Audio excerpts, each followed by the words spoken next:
Bueno, buenas noches. ¿Se escucha?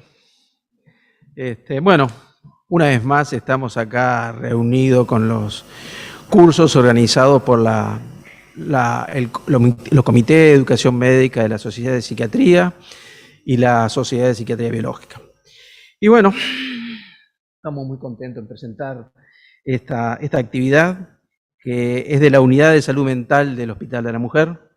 Y aunque van a ser varios los expositores, el grupo está coordinado por el licenciado en Psicología, Rubén García Angeriz, que es licenciado de Psicología de la UDELAR, diplomado en Psicoterapia del Servicio de Salud, de la Escuela de Graduados, es asistente de Psicopatología de la Facultad de Psicología de la UDELAR. Asimismo está coordinado por la doctora María Lía Redes, que es médica psiquiatra, ex profesora adjunta de la Clínica Psiquiátrica de la UDELAR, psicoterapeuta, psicoanalítica, egresada de la Clínica 1. Bueno, esta actividad, ha sido muy bien planificada por ustedes, muy bien recepcionada por nosotros, y ocupa algunos temas sí frecuentes, pero poco frecuentes del abordaje. Entonces creo que va a ser muy interesante y va a ser muy enriquecedor para todos. Así que los dejo con los protagonistas. Muchas gracias. Bueno, buenas noches. En nombre del equipo de salud mental del Hospital de la Mujer, queríamos contarles un poquitito algunas cosas que pensamos trabajar en estos días. En primer lugar, transmitirles a ustedes un poco la historia de la salud mental perinatal, que es una disciplina nueva que comienza a surgir a través de diferentes profesiones que no estaban vinculadas específicamente con la salud mental. Las inquietudes vinieron por parte de enfermería, pediatría, partería, que llevaron adelante la inquietud sobre el vínculo madre-bebé y algunos aconteceres del inicio del embarazo o de la finalización del mismo. Bueno. Previamente, las investigaciones y trabajos científicos existían en tanto los bebés y la madre por separado. Estudios tales como observando las conductas del bebé, de profesión bebé, las escalas de neurodesarrollo, no tenían su objetivo a la madre y a los devenires de la maternidad. Es entre la década de los años 80 y 90 que comienzan a gestarse investigaciones y miradas científicas en la madre y en el vínculo de la madre con sus recién nacidos. En nuestro país,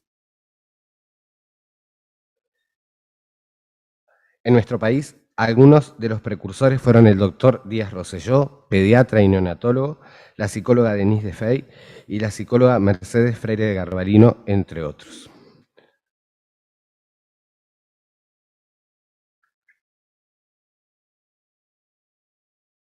¿Se me va?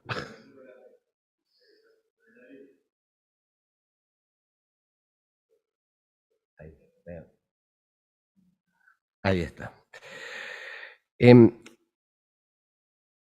realidad, muchos fueron los pioneros que comenzaron a problematizar la etapa del embarazo, puerperio y etapa de lactancia, donde la maternidad idealizada como protectora o curadora del psiquismo de la mujer no era ni es tal.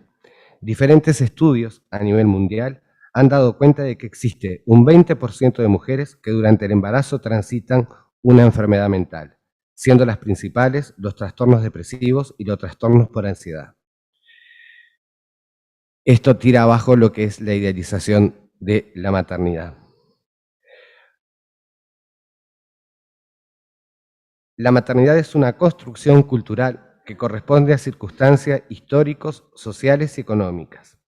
Ha sido considerado históricamente un acontecer de carácter natural y una condición de carácter natural del género femenino en relación directa con su condición biológica de engendrar. Culturalmente existe la creencia de que toda mujer desea ser madre o que toda pareja tiene como finalidad tener hijos. Este supuesto cultural no es así. Cada mujer o cada pareja puede desear o no. El deseo de concepción de un hijo, desde la psicología, transita desde elementos que pueden considerarse adecuados o los que no. Cuando una mujer, habilitada por su condición biológica, accede a ser madre, comienza a transitar por una experiencia que en realidad impacta en la vida emocional, con resonancias diversas, de acuerdo a una construcción subjetiva. Segarroa plantea que para algunas mujeres constituye una etapa de renuncias significativas, que supone una situación de dependencia y vulnerabilidad. Para otras significa el mayor logro alcanzado en su vida. Respecto de esto, también nos permitimos hacer un paréntesis, porque este encuentro pretende hablar de la salud mental perinatal, abarcando el embarazo, el parto, el puerperio, la lactancia, en un contexto. Vale decir que nos quedan pendientes la maternidad en tanto función, la maternidad en tanto madres subrogadas, madres sustitutas, padres en función materna.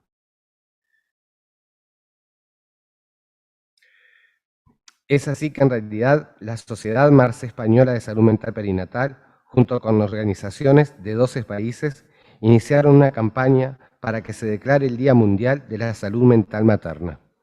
El objetivo era que más mujeres recibieran tratamientos adecuados, tratando de sensibilizar la importancia de la salud mental durante la maternidad y que los estados destinaran más recursos para prevenir, detectar y tratar los trastornos mentales durante un embarazo y primer año del puerperio. El primer Día Mundial de la Salud Materna fue en el año 2016, que se conmemora cada primer miércoles de mayo. Pero también existen aquellas maternidades dolorosas de las que no se habla, justamente porque duele y que refiere a la muerte prenatal, de ese hijo no nombrado, silenciado, y la madre puérpera intentando desde la cultura hacerlo visible, como lo son las canciones del Rin del Angelito de Violeta Parra o Era en Abril de Juan Carlos Baglietto. Recordamos así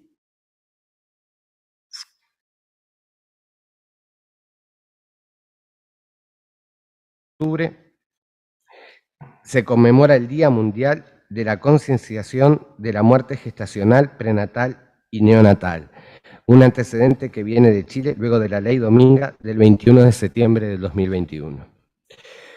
Hoy la salud mental materna está en la mesa de las políticas públicas, como meta asistencial del Ministerio en cuanto a la depresión y proyectos de ley que proponen dar nombre a los recién nacidos sin vidas y cuidando salud mental para los padres.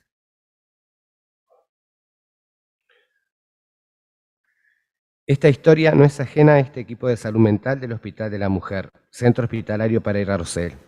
Somos un equipo que podemos definirnos en dos etapas. Entre los años 80 y 90, en el rol de psicología médica, cuando aún el centro hospitalario no estaba subdividido entre pediátrico y mujer, y posteriormente, en el 2018, donde se consolida el equipo de salud mental, ya inserto. Este es el equipo actual del Hospital de la Mujer.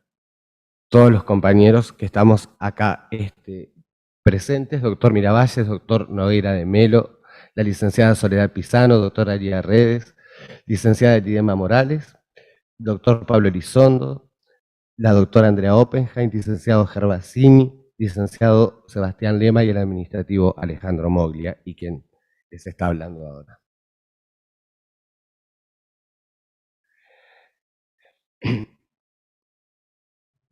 Quienes hemos formado parte de la primera y segunda etapa, en este equipo habemos dos personas que somos los más veteranos, la psicóloga Lidema Morales, que está allí sentada, y yo somos los que estamos hace muchos más años en el equipo. Fuimos formándonos académicamente y desde la experiencia. Asistimos a cambios y desafíos, en conjunto con la formación en la interdisciplina, única forma posible de abordar los aspectos de la salud mental perinatal. Transitamos muchas experiencias, transitamos avances científicos, nuevos paradigmas, transitamos desafíos.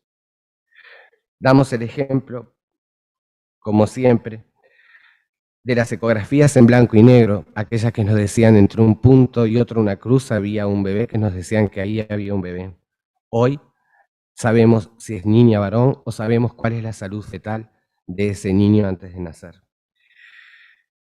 Nos sacaron la sorpresa de cuando alguien iba a nacer. Pero contamos con los nuevos avances para abordar la salud fetal. Transitamos el aborto penalizado, transitamos la Ley de Salud Sexual y Reproductiva y la Ley de Interrupción Voluntaria del Embarazo. Transitamos como única problemática el síndrome alcohólico fetal. Al día de hoy, el policonsumo de sustancias psicoactivas. Transitamos, durante el embarazo no se puede tomar ningún fármaco, hasta el presente de la valoración riesgo-beneficio para la salud mental materna, y peri y postnatal. Transitamos la violencia invisibilizada a contar con herramientas legales que nos permitan abordar la temática y valorar los riesgos para el futuro recién nacido. Desde nuestro lugar de trabajo y en la estructura administrativa nos insertamos en un tercer nivel de atención, además de un centro de referencia nacional. No vamos a explicar los objetivos del primero, segundo y tercer nivel de atención, pero sí la importancia en la comunicación y en la interdisciplina de los tres niveles. Al abordar una situación en un tercer nivel, estamos en un aquí y ahora, muchas veces vírgenes de conocimiento en cuanto a abordajes previos. Esto lleva a dificultades en dar una mejor asistencia. Se desprende entonces la importancia de la comunicación, no única en una misma especialidad. La salud mental perinatal desafía a cada uno a comprender que abordamos dos pacientes en uno. Aunque el feto aún no sea sujeto de derecho, es objeto de derechos de atención. Como más adelante referí, hemos transitado mucho y deberemos seguir transitando, y más las nuevas generaciones. Mejorar las comunicaciones, actualizarnos desde lo científico, mirar los contextos. Y finalmente, agradecemos estar hoy acá para acercarles lo que queremos conocer y aprender juntos lo que nos resta construir. Muchas gracias.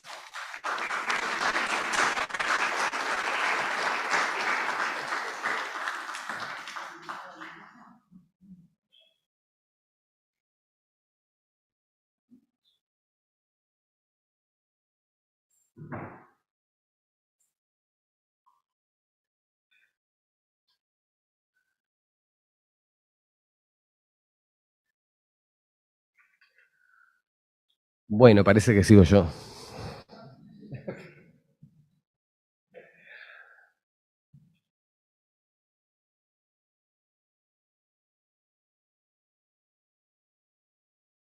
Pero no sigo yo solo, sino que sigo con la doctora María Lía Redes y el licenciado Diego Gervasini. Un tema no menor para poder entender esto son los derechos en salud sexual y reproductiva que tiene toda mujer, y que tiene toda mujer, aunque tenga un severo, grave, persistente. Mujeres que quedan embarazadas, no importa tener una enfermedad mental, porque el estigma existe y parece que una mujer con una enfermedad mental no es capaz de ser mamá. Entonces, entendíamos importante que todos pudiéramos manejar el concepto de lo que es una discapacidad según la Convención de la ONU del año 2006. Incluir a personas con deficiencias físicas, intelectuales, mentales, sensoriales. Características que sean a largo plazo y que al momento de interactuar con diversas barreras pueden impedir una participación plena y efectiva en la sociedad en igualdad de condiciones con los demás. En salud sexual, como un proceso continuo de bienestar físico, psicológico y sociocultural relacionado con la sexualidad. Relaciones libres y responsables, con capacidades sexuales que conducen al bienestar personal y social. Es necesario que se reconozcan y se defiendan los derechos sexuales de todas las personas. Y cuando hablamos de pacientes o mujeres que son portadoras de patologías mentales, el estigma es pensarlas como mujeres no sexuadas, mujeres en realidad que si están enfermas mentalmente, nos cuesta poderlas ver como mujeres no solamente sexuadas en cuanto a la capacidad de disfrute, sino también a la capacidad de gestar, su deseo de gestar y su posibilidad de gestar. Entonces, cuando hablamos de derechos en salud sexual y reproductiva, hablamos de todo derecho que tiene una mujer con una patología mental a interrumpir un embarazo en forma voluntaria, que no implica una enfermedad mental, que una paciente no pueda tomar esa decisión. Que también sí existen cuando las enfermedades mentales son graves y en realidad un embarazo genera riesgo de vida por salud mental materna, tener en claro que, de acuerdo a la Ley de Interrupción Voluntaria del Embarazo 18.987, todos quienes trabajamos en la salud, psiquiatras y psicólogos, podemos en realidad adherir a este artículo 16, donde la mujer está en riesgo de vida o de empeorar su salud mental, cuando está pasada del plazo legal, ¿verdad? Después de las 12 semanas. Trabajamos también en la interrupción en cualquiera de los artículos de la ley en usuarias de 13 a 17 años. Aprendemos a valorar lo que es la autonomía progresiva en la adolescencia. Un tema no menor, digo, porque es esa franja que queda por fuera de quién la atiende, un pediatra, un médico de adultos, un psiquiatra pediátrico, un psicólogo de adultos, cuando tiene 14, 15, y son situaciones que vivimos en cuanto a los derechos de salud sexual y reproductiva de estas mujeres que además, adolescentes, tienen una patología mental. Derecho a un asesoramiento de métodos anticonceptivos. Esta es otra que vamos a abordar en los talleres. La dificultad se sucede cuando en realidad salen de un alta después de una internación psiquiátrica y la parte de la sexualidad está olvidada y generalmente llegan al hospital luego de una internación embarazadas porque no hubo un asesoramiento sobre el tema de etapa de fertilidad, deseos de concepción, proyecto de familia, contextos en los que están. Entonces, por eso hoy insistíamos a lo primero, en realidad, de poder trabajar en la interdisciplina, ¿no? Justamente en la patología mental y cuando se produce un embarazo o vamos hacia una interrupción. Tienen derecho también a ser asesoradas en cuanto a una ligadura tubaria y los hombres en cuanto a una vasectomía, no importando tener una patología mental, ¿sí? Encuentra es que en una manera defensiva se pide a salud mental la valoración si están aptos para consentir una ligadura tubaria o si están aptos para hacerse una vasectomía porque tienen un diagnóstico de esquizofrenia, no todavía lográndose comprender que esquizofrenia no es lo mismo que tener una imposibilidad o una declaración de incapacidad. Pero todavía se sigue pidiendo valorar si la persona está apta o capacitada para poder ejercer su derecho sobre su sexualidad, los pacientes psiquiátricos. ¿Vos querés decir algo? Un poco queríamos como ir introduciendo esto que tiene que ver salud en derechos. Y la salud sexual, que hoy en día está arriba del tapete, se olvida de estas pacientes que asustan. Las pacientes con una patología mental siguen asustando, aunque creamos, y hemos tenido la campaña de no al estigma, siguen siendo estigmatizadas en el propio campo de la salud, ¿no? Digo, como en este funcionamiento a veces un poco perverso. Esto era lo que queríamos aportar, digo, y se va a trabajar en los talleres como algunos cuestionamientos que nos hacemos a la práctica cotidiana cuando asistimos a estas mujeres. ¿Sí? Muchas gracias. Buenas tardes, soy el licenciado Diego Gervasini y lo que voy a presentar ahora es el tema de violencia de género en la pareja y violencia sexual, que es un tema que está recurriendo mucho en las interconsultas del hospital y que nos parecía apropiado ingresarlo en un curso sobre salud mental perinatal. La idea de esto es mencionar la detección, intervención y el abordaje desde la salud mental perinatal. Y lo primero es como dar una pequeña conceptualización o cómo surge esto de empezar a trabajarlo y empezar a ser visible.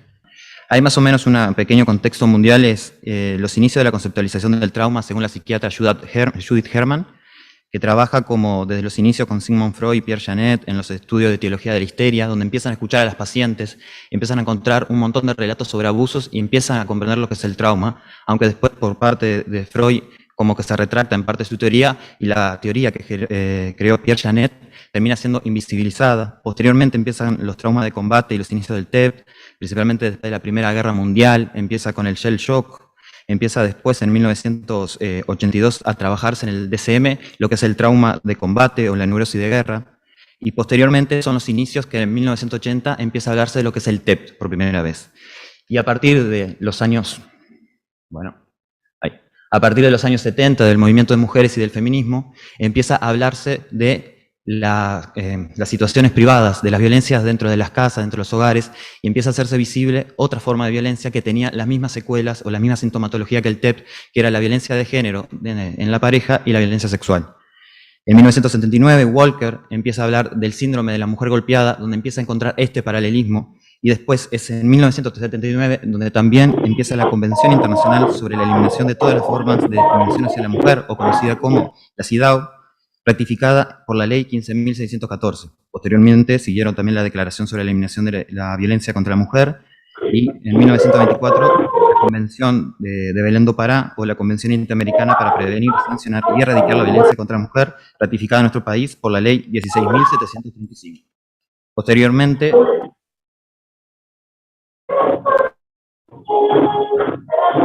para tener una idea del recorrido hasta la ley que tenemos hoy, la normativa nacional empezó de 1995 con la Ley de Seguridad Ciudadana, donde se incorpora el concepto de violencia doméstica. En 2002 se crea una ley de violencia doméstica. En 2004 se crea la Ley de Violencia Sexual, Comercial y No Comercial, cometida contra niños, adolescentes incapaces. Hasta el día de hoy, en 2018, que tenemos la Ley Integral de Violencia hacia las Mujeres basada en género. Se pasaron por varias figuras que más o menos dan toda la base que permitió a la existencia integral de esta ley, donde está bastante entrelazada con todas las anteriores. Lo siguiente, bien. Primero, conceptualizar lo que es violencia para la OMS, que es el uso intencional de la fuerza o poder físico, de hecho como amenaza contra uno mismo, otra persona, grupo, comunidad, que tenga mucha probabilidad de causar lesiones, muertes, daños psicológicos, trastorno de desarrollo y privación. Siempre que exista el conservar el poder y se use a través del control y dominio, es donde aparece la violencia. Que esto después no lo conceptualicé acá, pero también se diferencia entre enojo, ira, agresión y violencia. La violencia es una fuerza ejercida sobre la otra persona para la capacidad de controlar su movimiento, su decisión, su pensamiento hacia una persona o hacia una comunidad. Y después definen como la violencia contra la mujer, que es todo acto de violencia basada en la diferencia de género, que tenga o pueda tener como resultado un daño o sufrimiento físico, sexual o psicológico para la mujer. Inclusive la amenaza de tales actos, la coacción o la privación arbitraria de libertad, tanto si se produce en la vida pública como en la vida privada.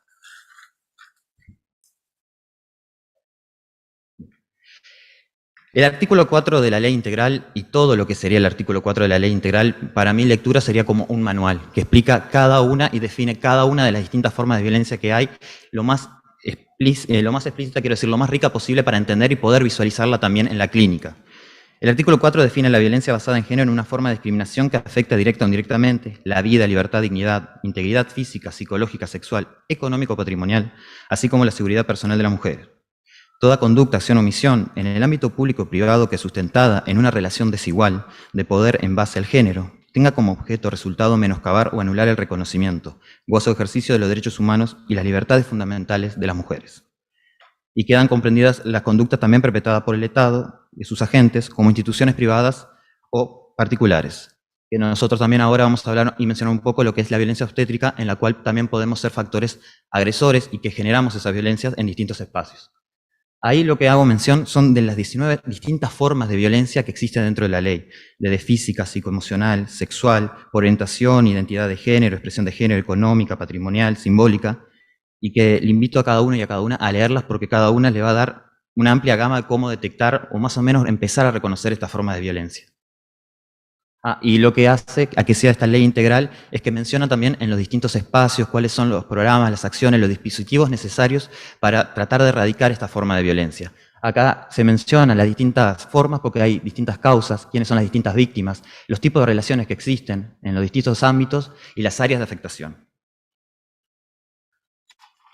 Para entender un poco el proceso de victimización, de la dinámica, un poco a la visión de la clínica, entender que la violencia no empieza de la nada, entender que hay una relación que empieza sutilmente, a ver, que comienza de una forma sutil con expresiones de violencia psicológica y que es como lo primero que hay que empezar a indagar. A veces cuando se habla de violencia se piensa en el golpe, se piensa en casi como una de las últimas etapas y empezar a hablar en la clínica, consultar, bueno, pero te ha maltratado, te ha humillado, te ha dicho cosas que te han herido, empezar cuando se detecta violencia, cuando intentamos detectar violencia, preguntar primero, ¿qué entiende por violencia? Si reconoce o no la paciente esa situación, pero te ha humillado, te ha maltratado, te ha dicho cosas hirientes, se ha burlado, y empezar desde las violencias más sutiles, o que se conocen como más sutiles, porque la violencia psicológica no es sutil y deja secuelas bastante graves, pero sí empezar de las que se conocen como es más violencia psicológica y después ir subiendo como control, aislamiento, hasta llegar a la violencia física y violencia sexual. Entonces, entender que comienza de una forma sutil con expresiones de violencia psicológica, que se usa el control como objetivo de aislamiento, los insultos y la denigración con amenaza de agresión física, va siguiendo hasta consolidando el miedo y la culpabiliza de todo hasta que empiezan las acciones, cuando ya no se puede controlar o cuando las acciones de violencia psicológica no son suficientes para controlar a la mujer, empiezan a aparecer la sexual. El ciclo de la violencia de Leonore Walker la manifiesta, la menciona en 3 etapas. Una, que es la acumulación de la tensión en la relación. La siguiente es la explosión de violencia, el episodio agudo. Y la posterior es la luna de miel. Es cuando la persona empieza a pedir disculpas, que va a cambiar, que se va a acercar. Y eso se va volviendo una espiral que va siendo cada vez más corta en el tiempo y cada vez va atormentando y va como inhibiendo más a la paciente y viendo pocas salidas de salir. Como acostumbrándose a esto, que la palabra no sería acostumbrar, pero es como adaptándose a este entorno. También hay un síndrome paradójico de la violencia doméstica que va adquiriendo el pensamiento del agresor, lo que le impide salir y empezar a entender qué cosas puede activar o no la violencia, y eso puede generar también como no poder comprender en la situación que se encuentra de violencia. Después de entender que no existe un cuadro clínico único que manifieste ser víctima de violencia de género en la pareja más que el relato de la propia mujer. Puede ser polisintomático, no hay una forma de expresión, no hay una... No, nosotros no quisimos agregar, bueno, a veces agregan, bueno, qué expresiones, ansiedad, tristeza, se pone un montón de síntomas. La forma que se puede expresar el ser víctima de una violencia sexual o ser víctima de una violencia de pareja es de distintas formas. No hay una forma que se pueda hacer más que el relato de la paciente que te lo está relatando e indagar un poco más en la historia. Y en la salud mental perinatal nos parece importante entender que, primero, la separación de la pareja y los embarazos aumentan el riesgo de violencia. El hecho de que una mujer esté embarazada o se esté separando de una pareja aumenta el riesgo, aunque aumente la violencia esta para poder tener el control sobre ella. Es un factor que predispone a la depresión perinatal y puerperal y que se puede presentar en la clínica desde una sumisión extrema a un oposicionismo con el sistema de salud. Pueden alentarnos también que estamos frente a una víctima de violencia de la pareja. El concepto este que se maneja de la buena víctima, de pensar que solo una mujer que esté muy sumisa frente a los que están trabajando con ella es una verdadera víctima de violencia de género, mientras que una mujer que también se está rebelando contra el sistema, que ha sufrido un montón de violencia en la familia, en la casa, también puede mostrarse hostil ante el sistema de salud, porque es la forma que también tiene de sobrevivir desde la violencia que vive en su hogar y la forma que ha aprendido a sobrevivir en el entorno. Entonces entender que una paciente, a veces con un trastorno de personalidad y muy hostil, puede ser también víctima de violencia de género. Después estar atento también a los comportamientos de la pareja, que el control de la pareja en las consultas, el no permitir el ingreso a solas en los seguimientos de salud, el que la pareja hable por la paciente, que a veces también aparece adelante de nosotros, burlas, minimizaciones ante las consultas de la pareja hacia la paciente, y que los profesionales de la salud a veces, como se dice, coludimos con la violencia o nos reímos o seguimos algo y no darnos cuenta que eso también nos está marcando como una humillación pública ante la paciente. Es un acto de violencia y si lo hace ante un profesional de la salud, esto implica que puede ser mucho peor en otros ámbitos. Y el control del acercamiento, en caso de cuando nace el hijo o la hija, el acercamiento y el alejamiento del recién nacido con la paciente también nos está detectando un cierto control en ese vínculo.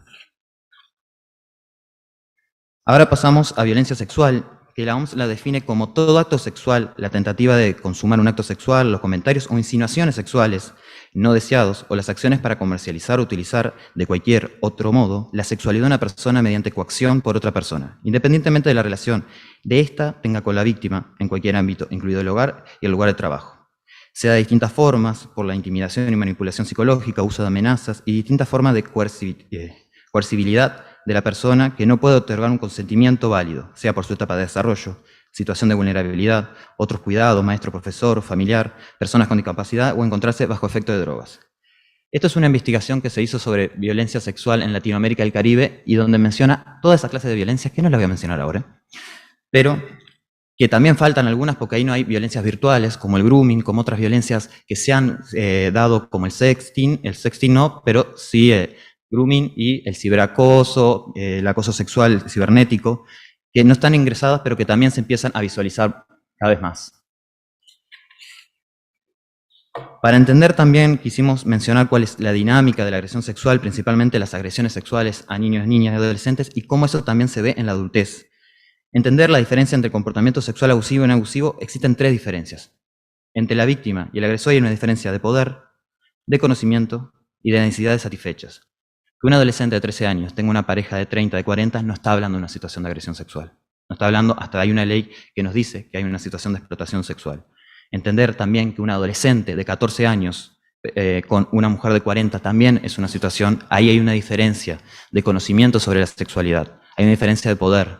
Una persona en situación de pobreza con una persona con mucho dinero que utiliza el cuerpo de una mujer, también hay una situación de vulnerabilidad. Trastornos mentales también son situaciones de vulnerabilidades que tenemos que empezar a detectar si esta persona no está viviendo una situación de agresión. Y después las consecuencias que según Finkelor y Brown trabaja de las secuelas de las agresiones sexuales son la sexualización traumática, que es un daño que queda en la identidad sexual de las mujeres, donde pasan desde la hipersexualidad hasta una anorexia sexual o desagrado hacia el sexo.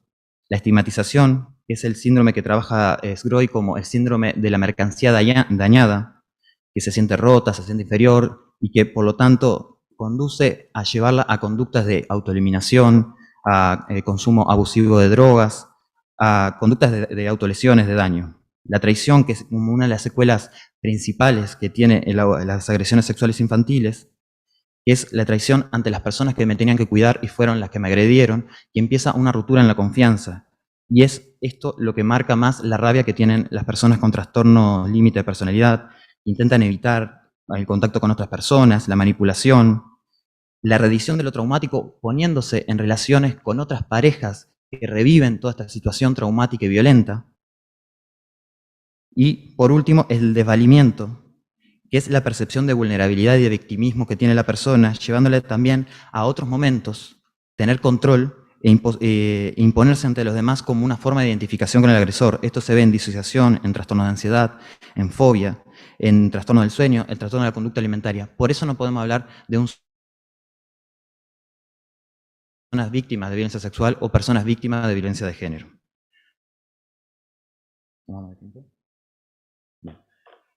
Después, dentro de la ley, está la definición, que esta sí la quise traer, de violencia obstétrica, que es toda acción, omisión y patrón de conducta del personal de salud en los procesos reproductivos de una mujer que afecta a su autonomía para decir libremente sobre su cuerpo o abuso de técnicas y procedimientos invasivos. Después agregué, que me parecía importante agregar una descripción que menciona una obstetra partera en Argentina. Entender esto de violencia obstétrica cuando se habla tiene que ver con interferir en los procesos naturales, saludables y espontáneos, biológicos, digamos. En general inician las últimas semanas del embarazo contactos vaginales a repetición, con despegar membranas, internar a una mujer sin que ésta esté en franco trabajo de parto, acostarla, ponerle goteos de oxitocina endovenosa, apurarle las contracciones, romper la bolsa, apretarle el vientre, cortarle la vagina, hacerla pujar sin que tenga deseos, agarrar el bebé con la cabeza, traccionarlo, traccionar de la placenta. A veces también nos llega en las consultas, interconsultas, de madre apática o madre que algún tema del humor, y que son mujeres que han vivido tal vez situaciones en su parto de violencia o situaciones durante el embarazo de violencia obstétrica, de desprecio, de malos tratos, de insultos, que quedan muy invisibilizados y que hoy en día se están empezando a hablar. Principalmente de Latinoamérica empezó a verse esto humanizado o de verse estas situaciones de violencia obstétrica. Y esto también en los estudios se empieza a ver que tiene el mismo efecto que las víctimas de violencia sexual. Se está empezando a ver como una forma de violencia sexual el ser víctima de violencia obstétrica. El ser víctima también de los insultos o de algunos comentarios inadecuados o humillantes durante el parto. Esto está empezándose ahora a hacerse ver en Latinoamérica y en los últimos años en España también empezaron a haber movimientos sobre esta clase de violencia. Y algo importante también dentro de la violencia obstétrica es conectarla con la interseccionalidad. Interseccionalidad se menciona como la distinta forma de discriminación que puede vivir una persona. No es la misma discriminación que vive una mujer blanca que una mujer negra, una mujer con alguna discapacidad que una mujer que no lo tiene. Hay distintas escalas que existen en el sistema donde hay distintas formas de violencia. Y la Organización Mundial de Salud, en su declaración sobre la prevención y erradicación de la falta de respeto y maltrato durante la atención del parto en centros de salud, señala: es más probable que las mujeres adolescentes, las solteras, las de nivel socioeconómico bajo, las que pertenecen a una minoría étnica, las inmigrantes y las que padecen VIH, entre otras, sufran un trato irrespetuoso y ofensivo. Estar embarazada en un mundo sistema patriarcal significa que conllevará una alta probabilidad de sufrir violencias. Esto empeorará en los casos de mujeres racializadas, pobres, estigmatizadas o con otros factores que hacen más vulnerables. El tener una patología psiquiátrica es estar dentro de un estigma y es también sufrir, dependiendo de la patología, de infantilización, de no reconocimiento de las declaraciones y las necesidades de las pacientes. Y es un factor a tener en cuenta, que las pacientes que podemos estar trabajando ya de por sí tienen una discriminación que puede llevar a una situación de violencia obstétrica. 2 minutos, sí. Por último,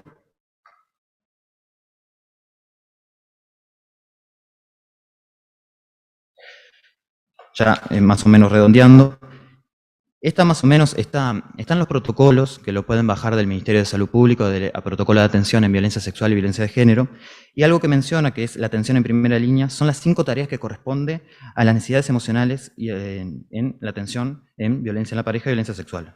Y la usa la palabra ánima. A, de atención al escuchar atentamente a la mujer con empatía. N, de no juzgar y validar, demostrarle a la mujer que la comprende, que le cree y que no la juzga, principalmente el creerle, principalmente creer ese relato. Asegurarle que ella no tiene la culpa de lo sucedido. La I, de informarse sobre necesidades y preocupaciones.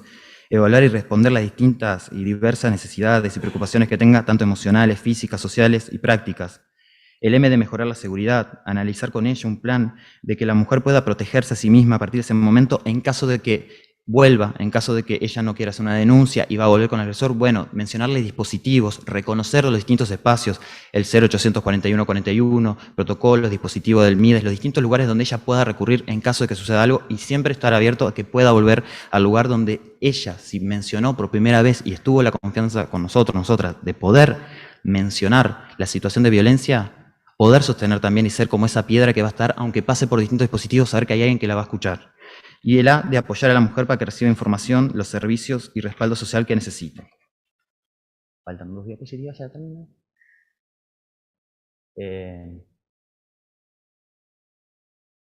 Ahí. La anterior lo que quería mencionar era parte de microagresiones, que son acciones que podemos cometer nosotros como técnicos, como técnicas, que es culpar a la víctima, por las agresiones y la violencia que experimentó, el gaslighting, que es la manipulación que busca hacer que la víctima dude de su percepción, que es interpretar o cambiar el relato de la víctima y decirle en verdad lo que quiere decir y no escuchar o no hablar de lo que está pasando, no validar lo que está diciendo y cambiarle esa versión. También explaining o explicarle, que es alguien ajeno hable con el nombre de la víctima, explicarle lo que sucede sin que ella lo esté entendiendo y sin que se le haya pedido una explicación, sino que ella lo que busca en ese momento tal vez sea contención. El abandono, que es no darse cuenta de una situación de violencia, o la negligencia, que es no reconocerla. Una es ver una situación de violencia y no accionar, mientras que la otra es ni siquiera reconocerla. Y la última, y esto me parece importante también saber que estamos trabajando, que somos personas, que estamos trabajando frente a personas y que tal vez tenemos también en nuestra historia de vida relatos de violencia y vivencias y que a veces no podemos escuchar lo que nos está pasando enfrente y entender que eso también nos puede afectar a nosotros, a nosotras. Entonces, entender esa situación y saber derivar en esos casos cuando el relato no lo estoy pudiendo sostener, cuando lo que le está sucediendo resuena con lo que me pasa, cuidarse a sí mismo, a sí misma, y entonces reconocer los límites y poder dar una buena derivación, y no quedar en ciego con eso, porque si no es un acto de atrogenia y es un acto de violencia también. Después la bibliografía, y muchas gracias.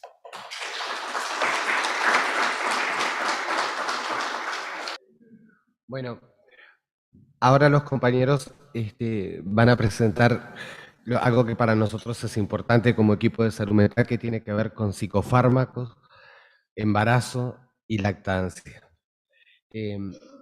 Y aprovechamos porque es algo que también vamos a nosotros transmitir sobre el tema del puerperio, que estamos también trabajando y hablando acá en el puerperio, pensando en puerperio y mujer que acaba de parir y tiene un bebé. El puerperio también se entiende después de un aborto espontáneo, de un aborto tardío, de un huevo muerto y retenido, ¿no? Digo, para poder tener presente que eso también forma parte del puerperio en lo que van a exponer los compañeros ahora.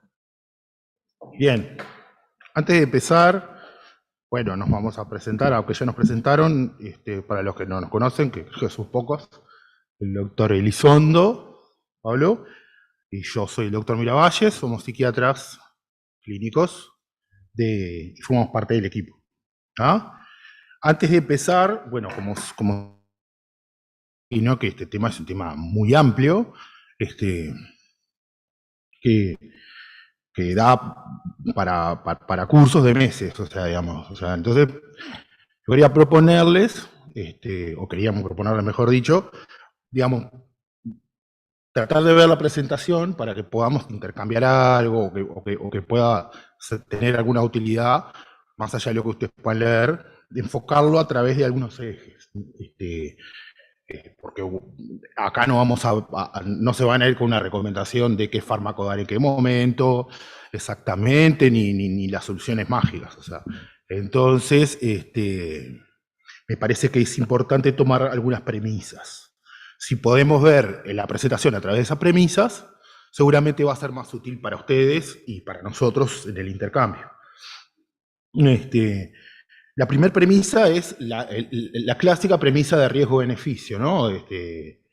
Cuando vamos a indicar un psicofármaco en el embarazo. Esto implica muchísimas cosas, pero sobre todo desde el punto de vista del técnico, el psiquiatra que va a indicar el fármaco, es el conocimiento de la situación de la paciente, tanto de la situación obstétrica y la situación psiquiátrica, ¿no?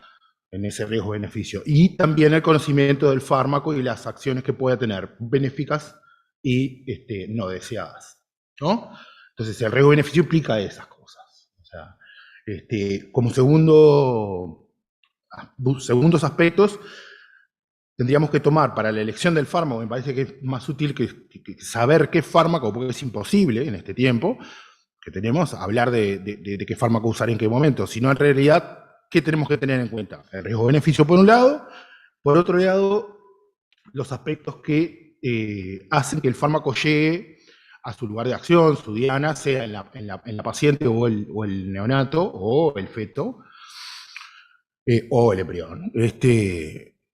Esas son las características bioquímicas del fármaco, que tienen mucha importancia, ya lo vamos a ir viendo, y las características y los cambios fisiológicos que se dan durante el embarazo y el puerperio.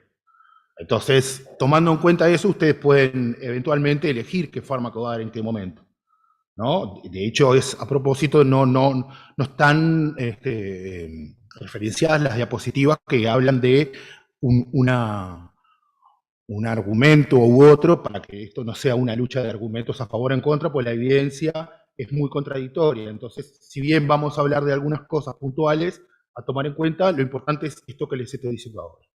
Entonces, por un lado, el riesgo-beneficio con todo lo que implica. En segunda parte, las características bioquímicas, las características químicas del fármaco, ¿no? O sea, la farmacodinámica principalmente, y los cambios fisiológicos en el embarazo que van a cambiar las dosis que podemos dar, los fármacos que damos, porque en las distintas etapas del embarazo, la biodisponibilidad, el volumen de distribución, todas esas cosas cambian, ¿no? Y en última instancia, la evidencia. Entonces, riesgo-beneficio, características químicas cambios fisiológicos y la evidencia sobre el fármaco, que en general es poca, contradictoria y sobre todo, vamos a hacer hincapié siempre, los fármacos que tienen más evidencia son los que tienen más uso, y no porque sea una evidencia clínica dicha por expertos, a más estudios. Si ustedes me preguntan algo sobre la mirtazapina, hay muy poca cosa, ¿no? Va a haber muchísimo más sobre el haloperidol, la clopromacina, ¿no? Y eso hace que los fármacos se utilicen con mayor confianza, no porque sean mejores, sino porque la evidencia nos respalda más. Entonces, esos 4 aspectos me parecen importantes para tomar en cuenta en la presentación, para ver en qué nos enfocamos, porque digamos, no estamos para acá para dar respuestas a todas las preguntas. Muy bien. Pero, che, no tengo problema en decir la siguiente, ¿eh? ¿Eh? ¿Ah? Opa. Bueno, bien. Cosas generales, en general los pacientes que inician una patología psiquiátrica o durante el embarazo ya tienen una patología psiquiátrica generan muchísimo estrés en el equipo de salud. Nosotros trabajamos en un equipo de salud en un hospital, en una maternidad, entonces bueno, ya hablamos de equipo de salud, pero esto se puede dar en situaciones en las que uno está en una policlínica, en periferia, y bueno, el equipo de salud está fragmentado, entonces también tenemos que tener en cuenta nuestras propias ansiedades, y bueno, y mediante el conocimiento cada vez mayor de los psicofármacos, en el embarazo parto y puerperio vamos a tratar de bajar esa ansiedad y lograr decisiones más acertadas. Por otro lado, hablamos de lo imprescindible que es formar profesionales en las diferentes disciplinas que estén familiarizados con el tema de la psicofarmacología en el embarazo. Esto no quiere decir que todo paciente tenga que ir a un equipo especializado y que un psiquiatra no pueda tratar ni medicar a un paciente, todo lo contrario, todo lo contrario. Pero sí es importante tener equipos que estén formados, sobre todo en lugares de referencia, como decía Rubén, la salud mental perinatal en sus distintos aspectos es un mundo enorme, y la psicofarmacología en el embarazo es súper importante porque las patologías psiquiátricas pueden tener muchos riesgos en el embarazo. Entonces, bueno, sí es importante la formación de equipos, ¿no? Que se especialicen, pero esto no quiere decir que sea algo imprescindible. Acá, esta no la conozco. ¿Qué estoy haciendo? Acá. Esto es básicamente un pequeño chascarrillo sobre los riesgos-beneficios. Del riesgo-beneficio, ¿no? Digamos, este hombre le dice todos los efectos adversos que tiene la pastilla que va a tomar y la paciente no quiere tomar la medicación para la depresión.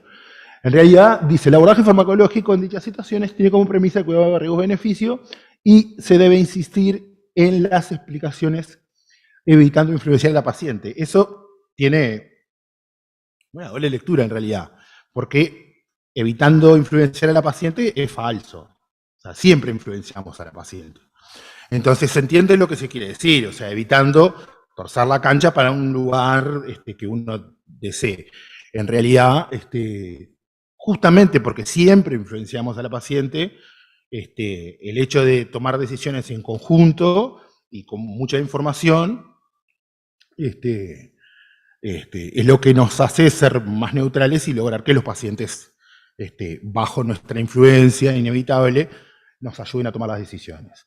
Consideraciones generales del riesgo-beneficio, ya las conocemos, vamos un poco más rápido. Es el riesgo de toxicidad, o teratogenicidad, el riesgo para la embarazada debido a los cambios fisiológicos en la gestación, que ya lo estuvimos hablando, riesgo de exposición relacionada de los psicofármacos, riesgo, y el riesgo que puede significar a la madre y el feto la ausencia de tratamiento de una inadecuada, una enfermedad mental que pueda afectar el desarrollo o el parto. O sea, y como concepto me parece que es importante plantear que se debe priorizar el bien mayor, ¿no? O sea, la mejor situación, sabiendo que pueden haber consecuencias negativas frente a cualquier decisión.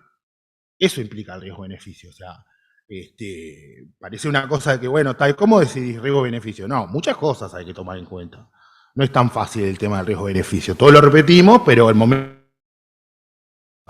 que no puedo hablar de todo, pero bueno, vamos a intentar. Lo que sí es importante es saber que si vamos a beneficiar una cosa, seguramente vamos a tener una consecuencia negativa o no. O sea, por eso es que es una decisión que nunca está exenta de aspectos negativos. Pero, che.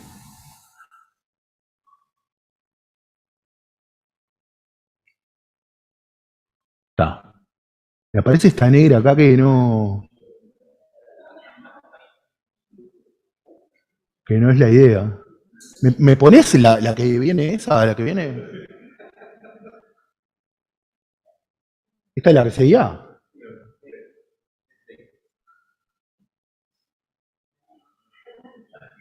Es la negra de la presentación.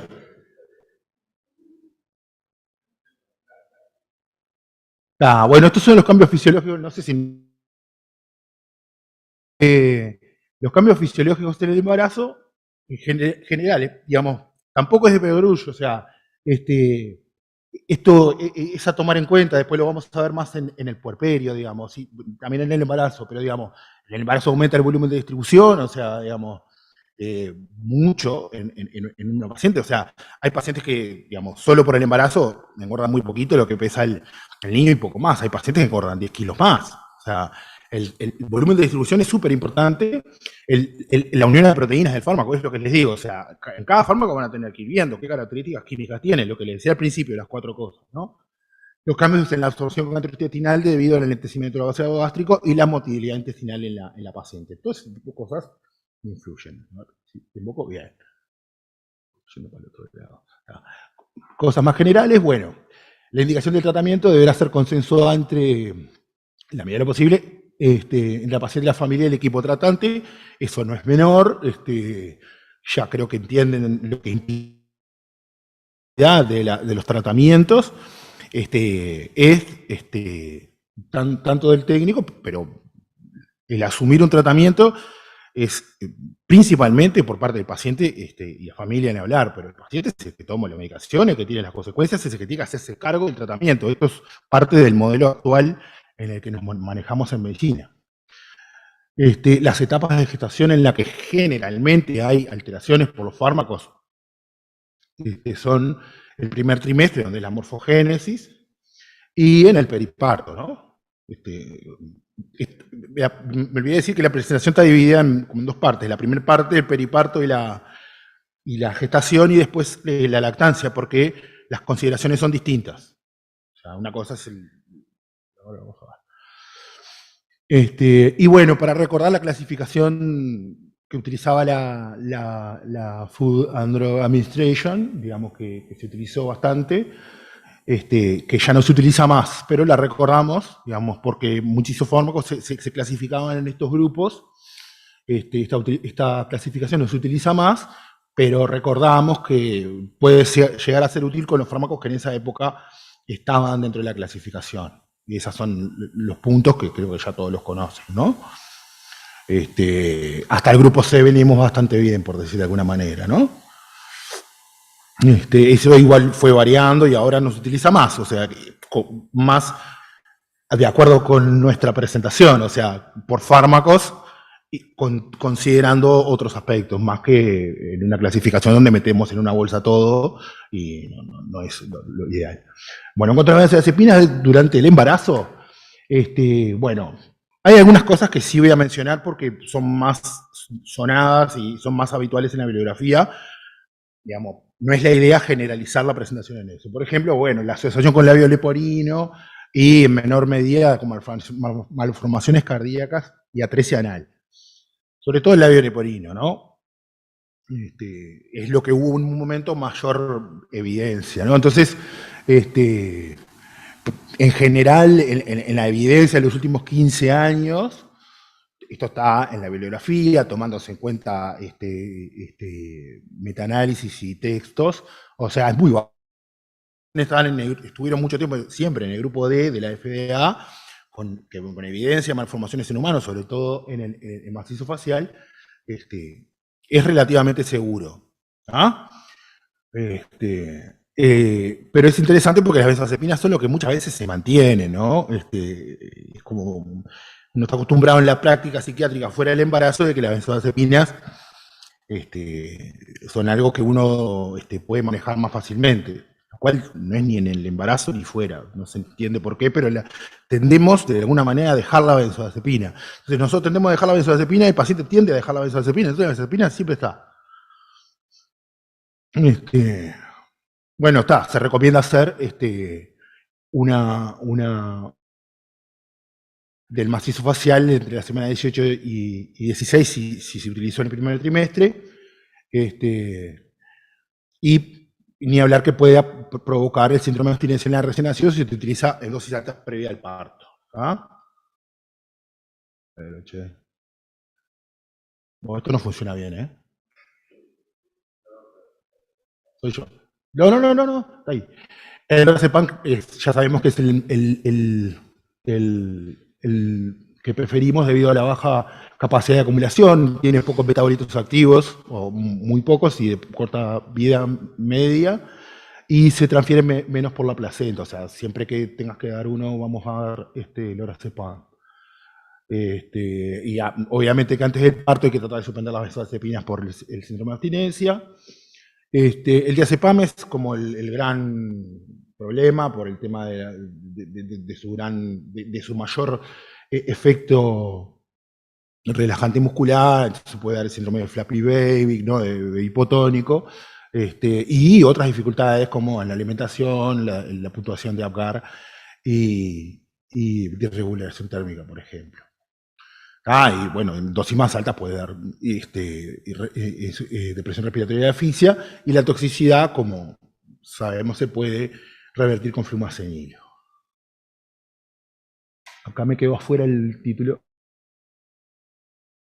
Pero es antipsicóticos. Bueno, no hay evidencias, claro, porque ahí va, ahora sí. No hay evidencias concluyentes que indiquen que los antipsicóticos puedan ser teratógenos, ¿no? O sea, siempre están, menos la clozapina, están todos en el grupo C antiguo de la FDA. Si hay que evitarlo, se tratará de evitar en el primer trimestre, obviamente, porque el problema con los antipsicóticos, sobre todo, la morfogénesis, pero también tienen algunos aspectos en el puerperio. Bueno, sobre todo con los atípicos, que no lo puse ahí, el riesgo de diabetes gestacional y hipertensión. Pero sí lo puse de segunda generación, que hay que tomarlo en cuenta según el fármaco. Y después está este síndrome de adaptación. Es un síndrome muy específico que tiene múltiples, es la conclusión o la vía final de múltiples situaciones fisiológicas que no tienen que ver solamente con los fármacos, sino que se da y tiene múltiples sintomatologías. En el caso, si fuera por antipsicóticos, tendría esta sintomatología y espasticidad, temblor, lo cual no nos sorprende porque es lo que hacen los neurolépticos, ¿no? Pero no está demostrado que esto esté asociado directamente. Es muy difícil asociar, por eso, digamos, la evidencia es tan difícil, porque asociar a un psicofármaco a una cosa es muy difícil, digamos, porque hay tantas cosas que juegan o que afectan lo que puede suceder en el embarazo y puerperio, que se hace muy difícil aislar un factor. Por eso la evidencia no es tan clara. Dentro de los de la primera generación se prefiere el haloperidol, como decía, los de mayor evidencia. Siempre en dosis mínimas eficaces, eso es ni hablar.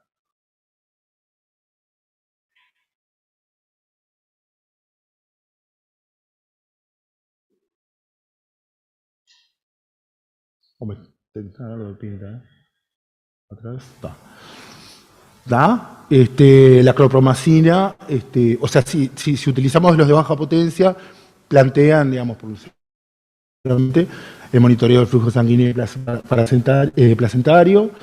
Ya en los atípicos es escasa la evidencia, o sea, porque bueno, estos estudios son difíciles de hacer, son complejos, o sea, los estudios son malos y un poco concluyentes. Lo que se ha visto es que se excretan más por la leche materna. Y bueno, serían los antipsicóticos de primera generación los indicados. ¿Tá? La clozapina, si bien está en el grupo B, no está considerada de primera elección, salvo que el paciente venga recibiendo clozapina, obviamente, ¿no? No, pero por el hecho que la clozapina sea del grupo B, esté en el grupo B, no es el indicado por la dosificación, por otras razones, y porque también hay una falta de evidencia importante. Se va más, que vamos a hablar de fármacos muy viejos, y uno busca y no hay. ¿Ah? Los antiparkinsonianos no deberían emplearse en la gestación, salvo en caso de efectos secundarios inaceptables que no puedan manejarse de los neurolepticos, ¿no? Igualmente, esto yo después estuve revisando más, y como en todo en este tema, depende del caso y depende del fármaco. En realidad no hay muchos comprobantes, mucha evidencia que compruebe que con los antiparkinsonianos, ninguno de los antiparkinsonianos, ni los que más se usan, levodopa, etcétera, tengan efectos adversos, digamos, claros o teratogénicos. Lo que se plantea principalmente es que pueda haber un efecto, digamos, si el uso con dosis altas, los efectos pueden ser afectar el neurodesarrollo por los efectos, el estímulo de los procesos, de efectos sobre la dopamina, pero no está claro y tampoco es una evidencia muy... También llamamos antidepresivos. Bueno,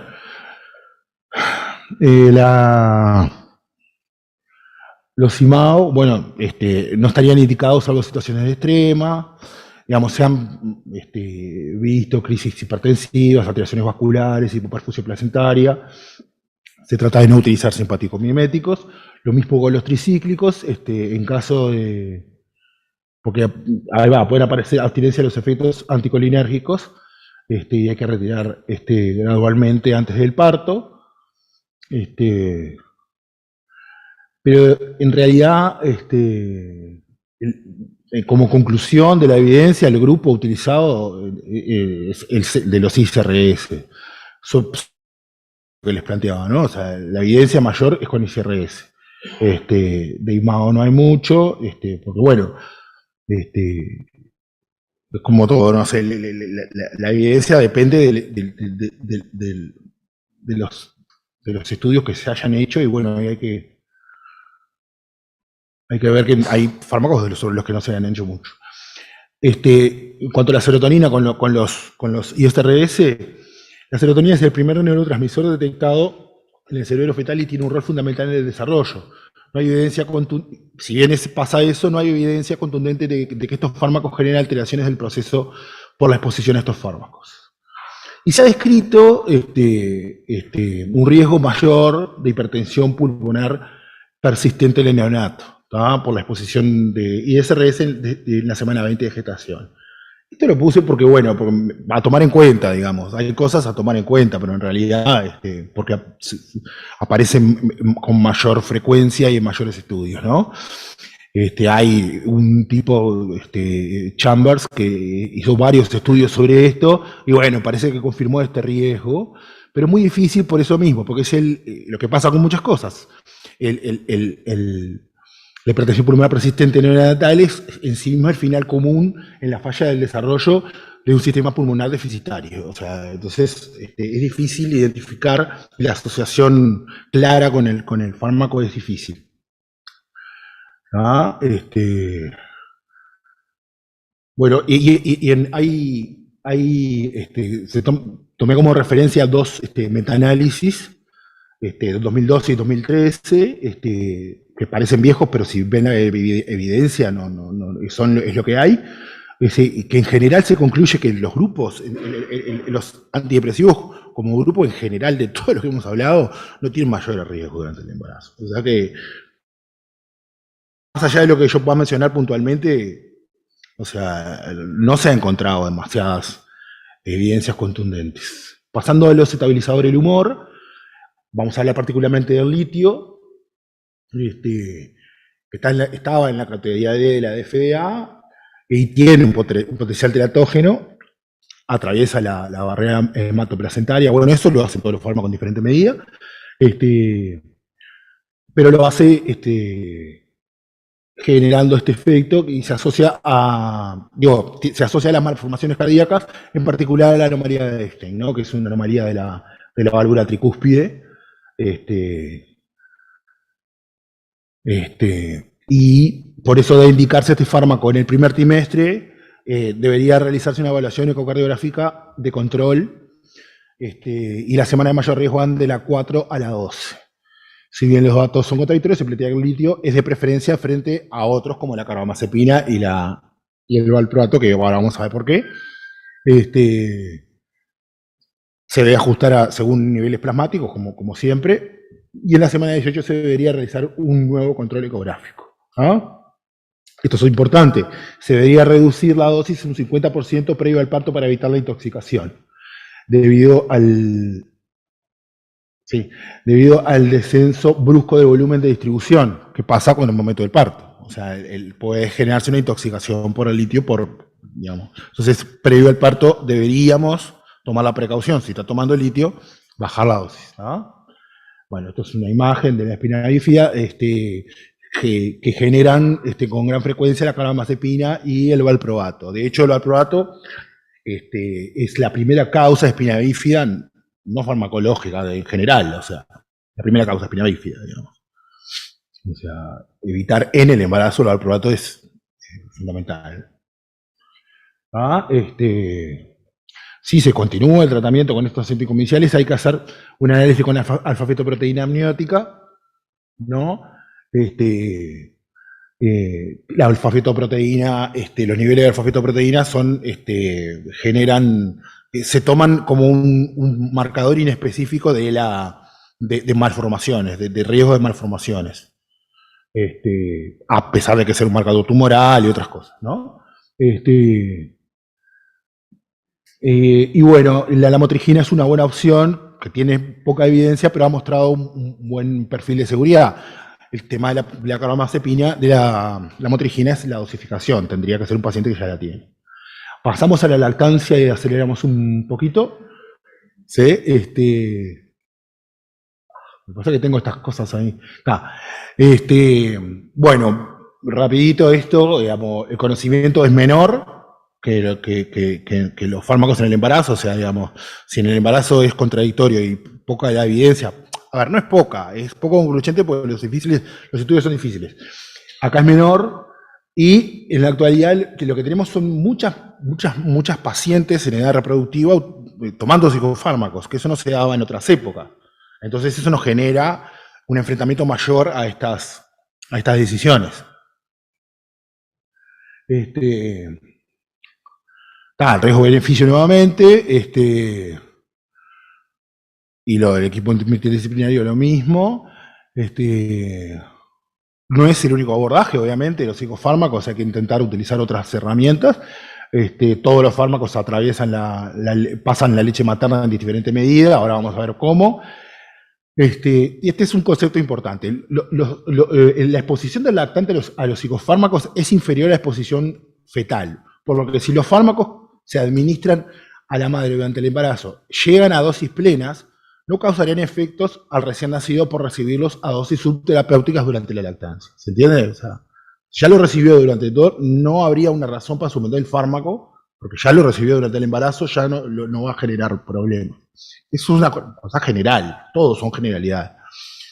Acá hay algunas cosas interesantes que habría que tomar en cuenta en el momento de elegir el fármaco. Los fármacos de bajo peso molecular, estamos en lactancia, ¿no? De bajo peso molecular, con poca incorporación a proteínas, son cosas razonables, ¿no? Más liposolubles y ligeramente básicos, se secretan más en la leche materna. Y obviamente el cociente leche plasma, o sea, en la leche, y el plasma, ¿no? Que eso es un cociente que no es tan simple, después se calcula, digamos, pero digamos, esa relación leche-plasma y el volumen de leche ingerida implica una diferencia en la exposición del feto, del niño, digamos, del recién nacido. A ver, otra vez. Acá está.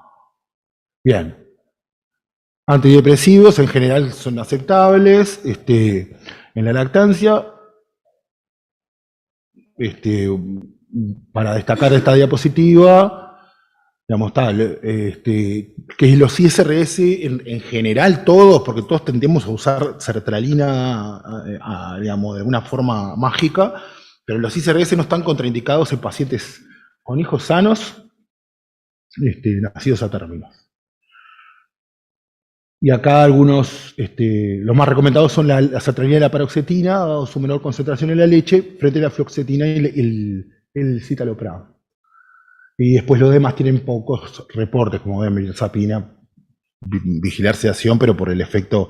Acá cuando pasamos a la lactancia pasamos más a los efectos que tienen en el nacido, digamos. O sea, empezamos a vigilar lo mismo que vigilamos en los pacientes. Bueno, a ver, entonces es más fácil. La hipotonía por el diazepam puede dar también en la lactancia, bueno, hipoxias y cosas más graves, si la dosis más alta. Los de vida media corta pueden dar síndrome de adaptación del neonato con mayor frecuencia, sin embargo es preferible utilizarlos, porque hay mayor control. Por ejemplo, si hay que utilizar una benzodiazepina, la mamá se puede ordeñar, igual puede mantener la lactancia. La vida media larga ya es más complicado porque, digamos, el tiempo está bien.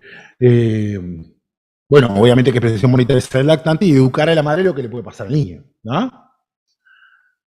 La benzocaína es principalmente eso. Los antipsicóticos con mayor evidencia son el haloperidol, la clomipacina nuevamente. Lo que decíamos, lo mismo que decíamos en la generalidad, si llegan a dosis terapéuticas en la lactancia hay que mantenerlos. En lo que se quiere utilizar antipsicóticos en dosis elevadas se recomienda suspender la lactancia, obviamente. ¿Ah? En lo de segunda generación la evidencia es más escasa. Y la risperidona y la olanzapina se han encontrado más niveles en la leche. Bueno, obviamente que hay que controlar en los antipsicóticos los efectos extrapiramidales y las dificultades de la ejecución, irritabilidad. El litio es el fármaco de elección para las madres con trastorno bipolar que desean amamantar.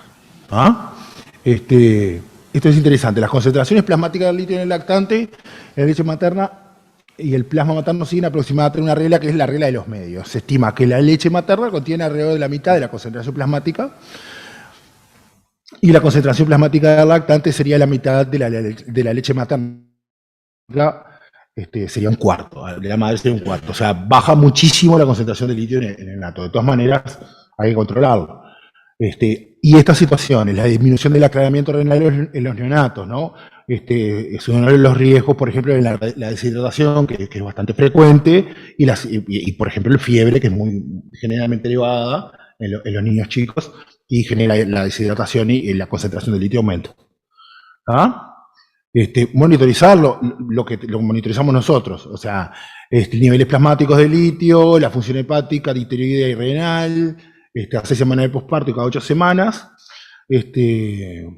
un segmento estrecho de la ganancia ponderal y cambios comportamentales de los niños. A veces cuando se habla de los cambios comportamentales en los niños, uno queda medio como preguntándose qué.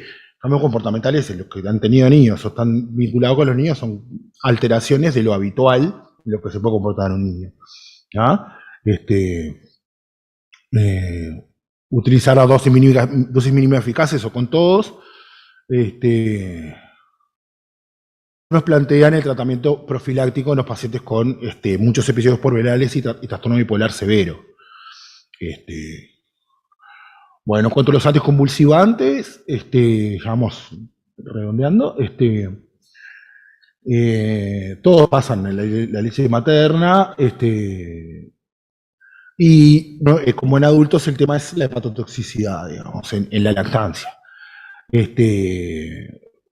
La lamotrigina es una buena opción, pero en general, por su dosificación, es ideal en las madres que ya la vienen tomando, ¿no?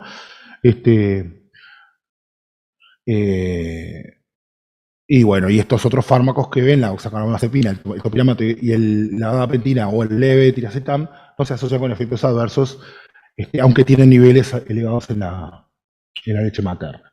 En estos fármacos hay que monitorizar los niveles plasmáticos del anticonvulsivante, los que se relacionen con los niveles del sistema nervioso central, como el valproato, la función hepática, tiroidea renal, coordinar nuevamente con el pediatra sobre los trastornos conductuales o afectaciones de las funciones básicas del neonato, ¿no? La succión, la respiración, ¿no? Y mínima dosis efectiva como en todo. Último, para hablar, digamos, en general de psicofármacos, eso es lo que quería mencionar y no quería dejar de hablar de algo que es importante, o sea, en muchos países del mundo, digamos, en el cual está mucho más instalada la salud mental perinatal, hay escalas, varias, yo voy a mencionar las más utilizadas, que se utilizan para dos cosas importantes, ¿no? La detección y la prevención. O sea, que sería lo importante en un sistema de salud vinculado a lo que puede pasar con la patología psiquiátrica y el embarazo y lactancia.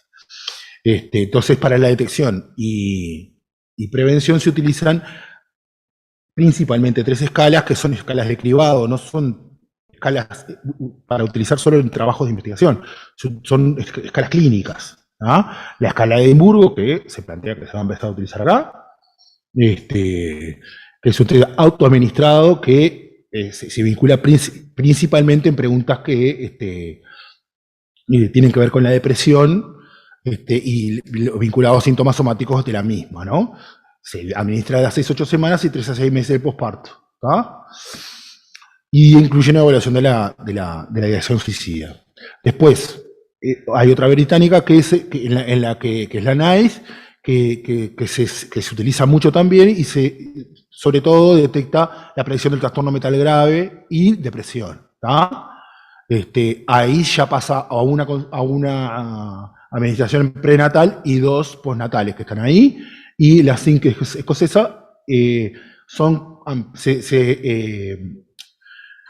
prioriza los antecedentes familiares del trastorno mental grave y también tiene una prenatal y una postnatal. ¿Ah? Después el Baby Blues, que van a desarrollar mayormente mañana, así que vamos a pasarlo medio rápido. Después está la depresión postparto, que van a hablar mañana, pero quería hacer una comparación con la psicosis puerperal, digamos. Estos son factores de riesgo para la depresión puerperal o postparto, que son antecedentes personales, presencia de síntomas depresivos en el embarazo, medio socioeconómico conflictivo, embarazo no deseado, breve periodo entre gestas, eventos vitales estresantes, síntomas de euforia premenstrual, y algunas características del recién nacido. En cuanto a la psicosis puerperal, la psicosis posparto es un cuadro psiquiátrico grave, ¿no? Es una urgencia, que alcanza una prevalencia de 0,1 de las mujeres y que requiere de la internación de la paciente. Habitualmente, esto es un mínimo, ¿no? Habitualmente el comienzo es abrupto en los primeros días sucesivos al parto y se caracteriza por la inquietud marcada, insomnio, irritabilidad, conductas agresivas, pensamientos globalmente desorganizados, ideas delirantes, alucinaciones, y supone un altísimo riesgo para el binomio madre-bebé. Sabemos que está bastante vinculado al riesgo de trastorno bipolar, no vamos a andar en eso. Los factores de riesgo más importantes son madres primigestas, de avanzada y solteras. Acá tenemos un cuadro. Rápidamente podemos ver las diferencias en la tristeza posparto. Las causas son producidas más por cambios hormonales y psicológicos y sociales. La depresión posparto son factores de riesgo biológicos, biopsicosociales. Y la psicosis posparto, digamos, factores de riesgo, los que habíamos mencionado, ¿no? La prevalencia es mucho mayor de la tristeza posparto, que es el baby blues.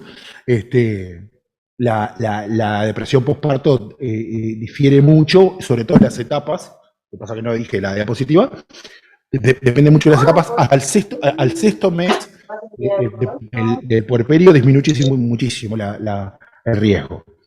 Y bueno, y la intervención varía según, o sea, el cuadro.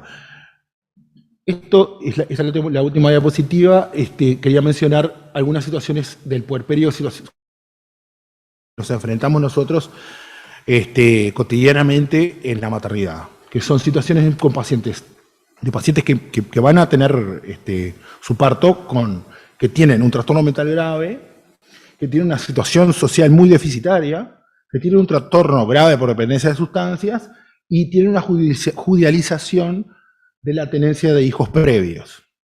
Frente a esta situación, la recomendación en general, digamos, o sea, la recomendación es pasar el recién nacido a una nursería, a un lugar de cuidados, y no tenerlo con la madre, que la madre lo va a visitar, ¿no? Pero, ¿qué pasa? Estas situaciones son particularmente indicadores de que es posible que en la investigación de la situación de la mamá pueda haber dificultades para que se pueda hacer cargo del recién nacido. Entonces, es terrible cuando uno pasa a un alojamiento conjunto, una mamá con su bebé, por más que sea un trastorno gravísimo con consumo, lo que importa, o sea, es iatrogénico pasar a una mamá con su bebé si después vas a tener que indagar si lo va a poder tener o no. Esto debería darse, estas situaciones especiales deberían pasar directamente a una nursería y la madre tener acceso a su hijo, digamos, pero dejar claro que por estas situaciones el bebé no pasaría alojamiento conjunto. Y el negro, como siempre, bueno, la bibliografía es, creo que está, no toda, pero creo que está, son unas cuantas cosas. Y bueno, es eso. Gracias.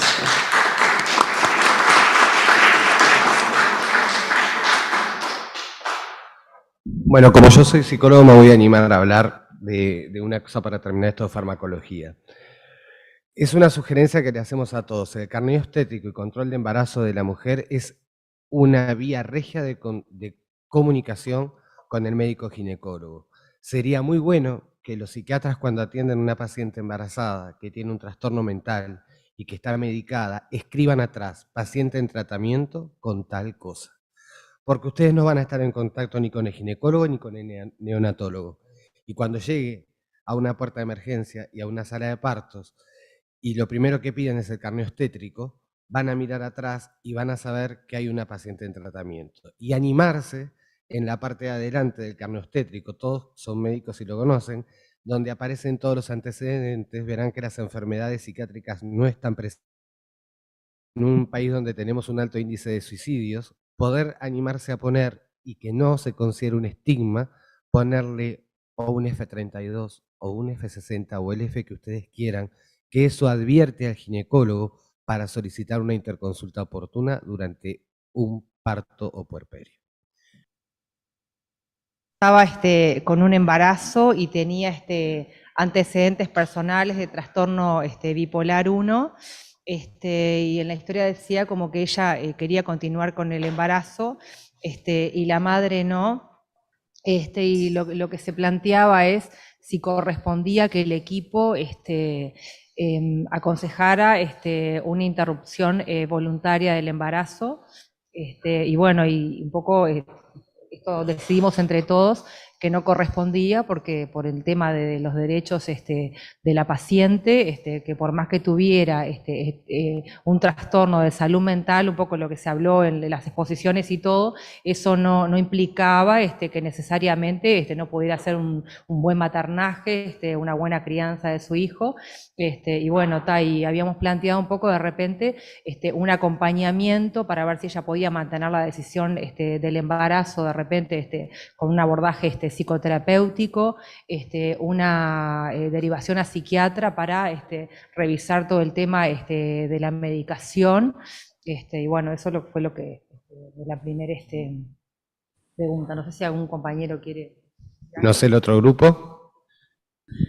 Perdón, también nosotros habíamos pensado que como el embarazo se subsita inmediatamente después de que sale de la internación psiquiátrica, tampoco sabemos acá en qué situación estaba en ese momento que estaba frente a nosotros, si estaba con algún elemento de agudeza o no, para tener en cuenta las semanas de gestación y la posibilidad o no de tener una conducta más expectante o qué hacer en caso de que estuviera con una descompensación franca en ese momento.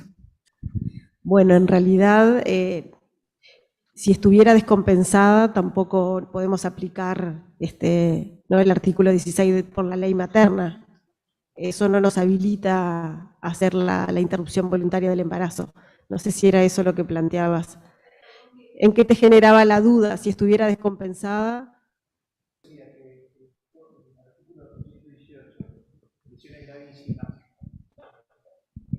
Las lesiones gravísimas son la interrupción del embarazo. Y nadie puede generar una lesión gravísima. Si esa persona no está en condiciones de resolver sobre ella misma, nadie puede resolver sobre ella, porque es un delito penal. Aunque todos estuviéramos de acuerdo que mejor era interrumpirlo, la ley no nos permite. Perfecto.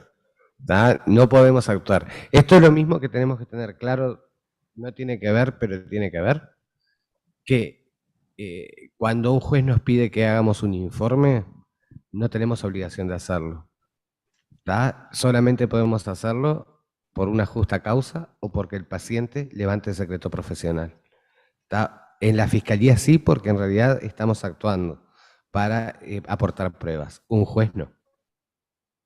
Así el juez se levanta el secreto profesional. Es así como dijo el doctor, lo del tema de la interrupción. ¿Sí? Bien. Seguimos con la 2. ¿Identifica los factores de riesgo de continuar este embarazo? ¿Hay factores de riesgo? Pobres, ni terminaron de ver algunas viñetas. Hola, buenas noches. Hay algunos factores, sí. Es portadora de una enfermedad psiquiátrica, una patología psiquiátrica grave, ¿no? Es su primer embarazo. Es un medio socioeconómico, ¿no? Deficitario. Entre ellos, ¿no? Tiene una mala continencia familiar, no tiene una pareja estable, son varios factores. ¿Cuál sería el riesgo por todos esos factores? Que se descompense y no pueda sostener al bebé. El riesgo que más tenemos en estas pacientes son los riesgos de descompensaciones, ¿no? En la viñeta Y el 1. tema de la adhesión a los tratamientos, por la propia patología que tiene la paciente. Esos serían como los factores de riesgo más importantes, más allá de que hubieran otros. ¿Sí? Preguntamos algo que capaz que es obvio, ¿qué conductas podrían haber prevenido esta situación clínica? O sea, la situación clínica no es el trastorno bipolar, ¿no? Es el embarazo. Claro. Porque no queda claro que el embarazo sea una situación clínica. La importancia de que sistemáticamente en las pacientes en edad reproductiva se hable sobre la planificación familiar, ¿no? En realidad en esta paciente que tenga una alta reciente de un centro de salud y no se haya tratado este tema, es complejo, ¿no? O sea, la salud es integral, se tienen que ver todos los aspectos. No solamente compensamos el trastorno bipolar y se va de alta. A mí me parece bien importante lo que vos dijiste. Opino yo, porque soy psicólogo, entonces ponele. Es esto que vos decís. No es que es todo un tema, sino que la sexualidad también es parte de la salud, ¿no? Y ahí está el tema de lo que planteábamos hoy, ¿no? Cómo escindimos, ¿no? En cada una de las especialidades el pedacito de, ¿no? Entonces, salió del hospital psiquiátrico, bueno, está, yo qué sé, hasta si va a tener relaciones sexuales, suerte, ¿no? Digo esto. Digo, porque además en esta situación, el embarazo es lo menos malo, ¿no? Las enfermedades de transmisión sexual, ¿qué pasa? ¿No? Digo, también están ahí expuestas, ¿no? Es como poder pensar, no solamente desde ese lugar de embarazo. En caso de que hubiera sido un identificado, ¿cuál hubiera sido el manejo farmacológico en el embarazo y la lactancia? ¿Los compañeros del Zoom pensaron algo? Bueno, pensamos que en realidad es una paciente que ya está recibiendo litio y bueno, que el gran riesgo que tiene justamente es la descompensación, tiene una patología, riesgo-beneficio, ¿verdad? de mantener medicación durante el embarazo o no, dado la cantidad de descompensaciones que ha tenido, o por lo menos de episodios clínicos que ameritaron internaciones, se justifica mantener una medicación durante el embarazo, y que el litio podría mantenerse en la mínima litemia efectiva, ¿no? Sabemos que en el primer trimestre, bueno, sería lo ideal no indicarlo, pero en este caso habría que evaluarlo muy bien. En suma, mantener litio durante el embarazo e incluso durante la lactancia también, con cuidados estrechos y cercanos. A lo acabamos de hablar, pero digamos, totalmente de acuerdo con lo que dice la doctora Labrada, porque bueno, fue un poco lo que se habló en la presentación. Yo sé que la parte esta la hicimos más rápido de la lactancia, pero bueno, el litio es el estabilizador indicado de primera línea y tal cual, o sea, las cosas a tomar en cuenta es la mínima dosis efectiva, la mínima litemia efectiva, preferiblemente un solo fármaco a dosis óptima. Si tomó, como decía Patricia, si tomó litio durante el embarazo, lo que decíamos, el litio se fracciona mucho y lo que llega al plasma del lactante en la leche materna es muchísimo más bajo en comparación con el riesgo de que la paciente se descompense. O sea que sería claramente el litio. Y bueno, y los controles que habíamos mencionado, que era el control tiroideo del recién nacido, los controles comportamentales, hablar con el equipo de pediatría que atiende al niño y ver qué trastornos puede llegar a tener en el comportamiento por el consumo de litio, que son, digamos, las desviaciones del comportamiento de un niño un recién nacido o un bebé, un neonato habitual. Así que totalmente de acuerdo. Bien. Bueno, vamos rapidito. Viñeta 2, la tienen todos en claro. ¿Cómo actuaría frente a la situación planteada de del taller 1, la viñeta 2? Esta señora que está cursando 25 semanas de gestación, consumidora de pasta base.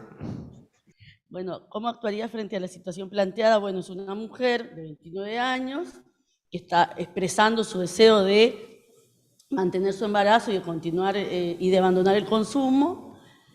Yo la mantendría internada, trataría de vincularla a algún centro de rehabilitación para tratar de asegurar la abstinencia durante el embarazo, digamos, porque obviamente se le estaba dificultando, lo cual le generaba mucha angustia.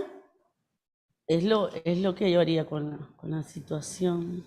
No me juzgue.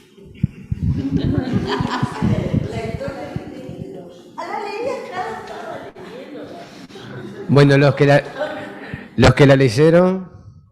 Bueno, la paciente, así como condiciones desfavorables, no trabaja, tiene un hijo de 6 años que vive con el padre, o sea, hay una situación judicializada respecto a un poco el vínculo de maternaje que hace, o sea, hay un antecedente que esto como un poco lo que dijo el doctor, como que no sería positivo que este tipo de situaciones. Después tiene antecedentes obstétricos, un óbito fetal de 6 semanas, y bueno, capaz que habría que ver si hay que hacer alguna intervención y trabajar algo del duelo que tiene en relación a este óbito. Después no tiene una pareja continente porque ella en el inicio niega el consumo, pero después hay un examen que da que tiene cocaína, y la pareja también, entonces la pareja considera que no tiene que tener ningún tratamiento. Ella aduce que sí, que estuvo en tratamiento y que le interesaría seguir en el mismo porque le cuesta mucho poder vencer el consumo y la adicción que tiene ahora. Tiene una familia con antecedentes de consumo familiar, padre alcoholista, hermano consumidor de pasta base, un medio socioeconómico poco continente porque hay también hasta un hermano privado de libertad. Bueno, no es un embarazo planificado, y bueno, como yo lo que dijo la compañera, yo haría un acompañamiento psicoterapéutico y también la derivaría durante, capaz que tenerla un poco más internada por un tiempo, a ver si puede prolongar ese embarazo, y bueno, inmediatamente algún dispositivo, no sé si hay en el centro de salud mental, para que ella pueda continuar con la abstinencia, lo mismo que dijo la compañera. ¿Estamos todos de acuerdo? ¿Sí? En realidad eso lo tenemos que poner como un factor protector, el reconocimiento que la paciente tiene del consumo. Eso nos parece como más que importante.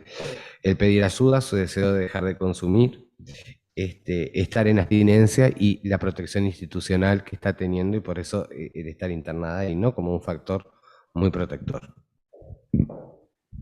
Muchas veces estas usuarias llegan con un embarazo bastante avanzado, sin ningún control, tiene que ver frecuentemente con el estigma, ¿verdad? De que, bueno, reconocer que están cursando el embarazo y que además son mujeres, que su rol debería ser el de cuidadoras y el de proteger el embarazo, y además están consumiendo.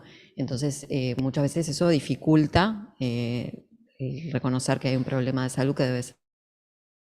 Realizan una consulta pertinente, preconcepcional, de ser posible, para poder acompañar esta situación de salud.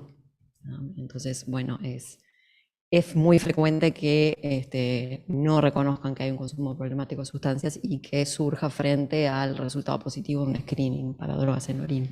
Y a partir de allí podemos empezar a trabajar la problemática y ofrecer todos los dispositivos que tenemos para poder abordar el tratamiento en el resto del embarazo y puerperio.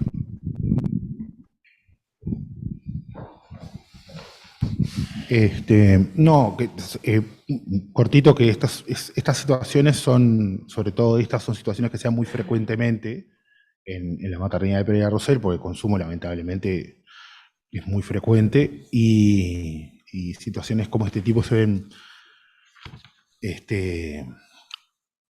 y hay que tomar decisiones bastante difíciles. Yo le dije a Andrea, porque es la que de las que trabajan con el grupo T, se le da o sea, lo importante, me parece, que lo que quiero transmitir es que el equipo de salud mental, siempre la premisa es tratar de que la madre termine mejorando su situación y que termine quedando con el bebé. Eso no quiere decir que por un tema de amor o por un tema de querer vayamos a poder hacerlo. Entonces, empieza todo un proceso en el que se puede validar o no que la madre se haga cargo o no de ese recién nacido. Eso pasa muy frecuentemente. O sea, entra dentro de las situaciones especiales últimas que yo había puesto en la presentación, digamos. Madres con un consumo muy acusado, es bastante complicado. Hay que empezar toda una investigación con trabajo social, ver qué apoyo puede tener, ver qué cumplimiento del consumo puede tener, e inclusive esas madres, sobre todo trabajando en el grupo T del hospital, en nuestro caso, ¿no? Muchas veces logran revertir su situación de consumo, hacerse cargo de ese recién nacido y además de tener a los hijos que tenían judicializados anteriormente.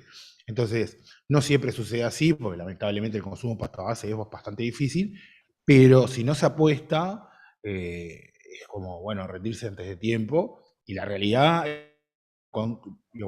parte de esta jornada es transmitir la experiencia, y yo no formo parte del grupo T, pero veo cómo madres en situaciones terribles logran revertir este tipo de situaciones con un trabajo intenso de ellas, sobre todo, ¿no? Con la cobertura institucional, como dice Rubén, el grupo, todo, pero digamos, muchas veces el nacimiento de un hijo logra que las madres puedan revertir situaciones bastante complejas, inclusive tener nuevamente los hijos que no están a su cargo. Por eso creemos que uno de los materiales que repartimos a propósito de la iniciativa de las compañeras que trabajan en el grupo T, más allá de que participamos varios, pero fue iniciativa de ellas, creo que relata un poco cuál es la utilidad de trabajar estas situaciones en un grupo T, que además es un lugar de referencia para estas mujeres. Y bueno, cerramos con la viñeta número 3. Digo, bueno, es una situación que ya todos vieron que es una situación de violencia doméstica. Dice, bueno, con respecto a los antecedentes de la paciente, ¿qué conductas se deben tomar si se sospecha situación de violencia basada en género? En realidad, yo sé que estamos todos cansados. Entonces capaz que lo hacemos más rápido. Porque lo que estuvimos escuchando por ahí es denunciamos, hacemos esto, lo otro. Bueno, recordar que nosotros podemos denunciar cuando tenemos una situación de alguien menor de edad, ¿sí? Después solamente psicoeducar a las mujeres para que en realidad realicen una denuncia. A veces una denuncia puede proteger o a veces la puede desproteger también, ¿no? Tenemos que mirar el contexto en donde están. Pero bueno, usar los protocolos, brindar todos los recursos, ahí tienen el 0800. Después pusimos qué factores de protección y de riesgos identifica. Entonces, para que ustedes no se agoten, se los digo yo. No tiene ningún factor de protección. Y eso también significa aprender a que nosotros trabajemos con la frustración que nos generan las situaciones clínicas. A veces no podemos con todo. Entonces, digo, bueno, saber que como en esta usuaria, por ejemplo, no encontramos ninguno de factores, digo, desde su historia, de factor de protección. Y la existencia de la madre, pero que también era conflictiva, ¿no? Después no había más nada. Después hablamos mucho sobre el tema de registrar, cómo registramos estas situaciones, ¿no? Acordarse de que nosotros no podemos aseverar una violación, no podemos aseverar un abuso, no podemos aseverar una violación. Es manifiesta, relata, dice que, ¿no? Ni siquiera el tipo. Podemos decir que existen indicadores, ¿sí? Acuérdense que no es un diagnóstico en salud el que nosotros podemos hacer, ¿sí? Eso lo tiene que hacer un forense. Y seguir continuando en la psicoeducación y trabajar fundamentalmente en conjunto con trabajo social por todo lo que pasó. Tenemos un riesgo de puerperio, se suspende la lactancia por posibilidades de enfermedades de transmisión sexual. Bueno, en primer lugar, es tarde.